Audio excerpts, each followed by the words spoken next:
We've been pretty much full to capacity now for the last 2 years. A growing sports training facility looking to expand, where Adrenaline Sports Center is planning to relocate to next year.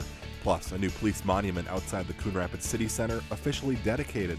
But first, this is one of the first reports to make public this information. a new report outlining the state of the Mississippi River.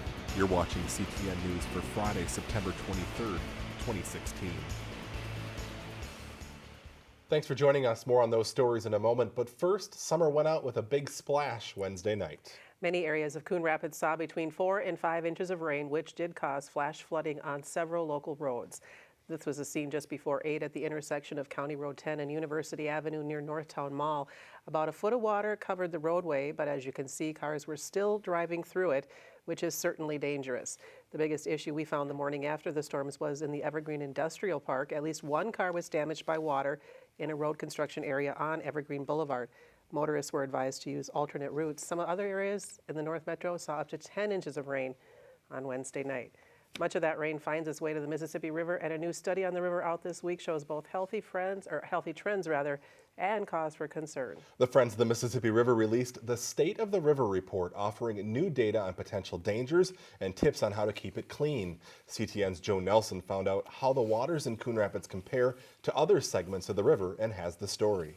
The Mississippi River is a great treasure. It's our claim to fame here. That famous waterway, which draws the border of Coon Rapids and Brooklyn Park, is also drawing attention to those concerned about its future. This week, the Friends of the Mississippi River, a citizen organization with a mission to protect and celebrate the river's health, released its State of the River report. We've cleaned the river up a lot, and a number of the indicators are showing positive signs. Those signs include a larger fish and bald eagle population. In the Coon Rapids reach and up to St. Cloud is a world-class smallmouth fishery. But in several places, the Friends Executive Director Whitney Clark says there are serious concerns. Chloride concentrations showed an 81% increase from 1985 to 2014. A new concern is microfibers that can carry toxins into the bloodstreams of wildlife along the river, but health effects are unknown. Clark says it's likely a result of washing fleece materials in clothes or blankets. Here in Coon Rapids, the river is seeing higher levels of bacteria and phosphorus, but lower levels of sediment and agent carp.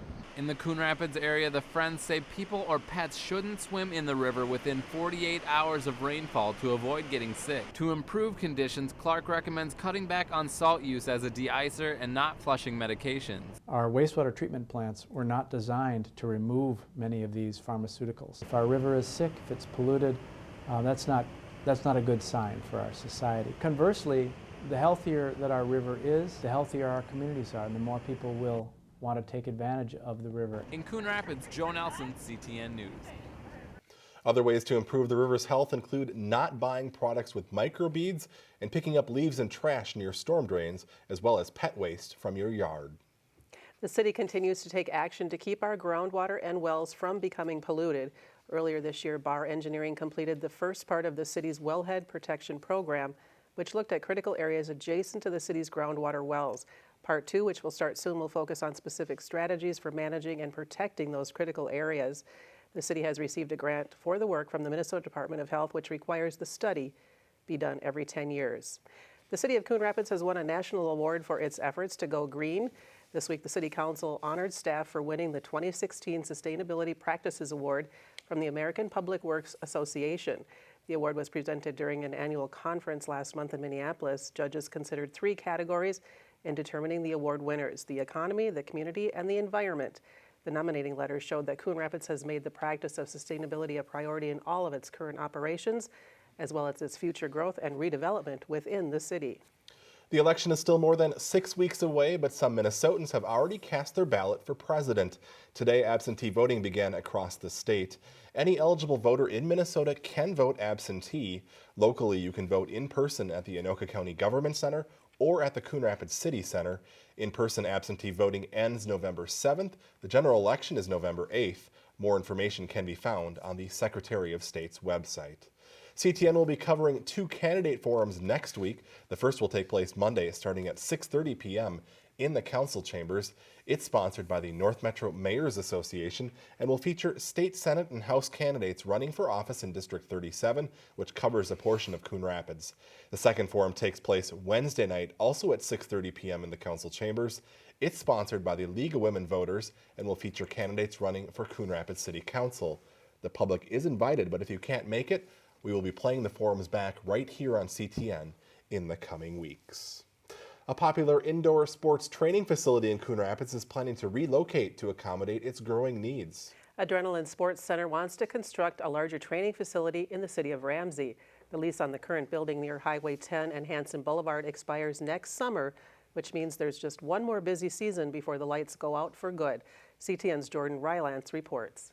We've been pretty much full to capacity now for the last 2 years. What started out as Gold Kick Sports Center 8 years ago is now Adrenaline Sports Center, a booming sports training facility for soccer, baseball, and adult athletes. Now an expiring lease and increase in enrollment has Jason Jacob, the owner of Adrenaline Sports Center, looking towards the future. It's one of those things where everybody's really working together because they understand that this is going away next year and it has to be replaced in some way, shape, or form for the groups that are using it. After looking in a 10-mile radius from Coon Rapids, Jacob found a site in Ramsey, a 9.3-acre industrial park just north of Highway 10 and east of Ramsey Boulevard. We're going to go from about 25,000 square feet, which we are now, to somewhere between 40 and 50,000 square feet over there. The city of Ramsey has been working with Jacob and a developer to come up with a purchase agreement in hopes of opening the new facility in October of 2017.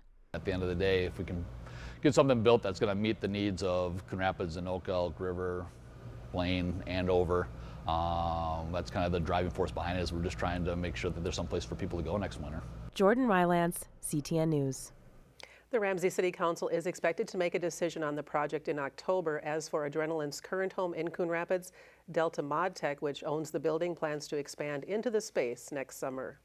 Coon Rapids full-time DWI officer will continue to help keep our streets safe through at least 2017.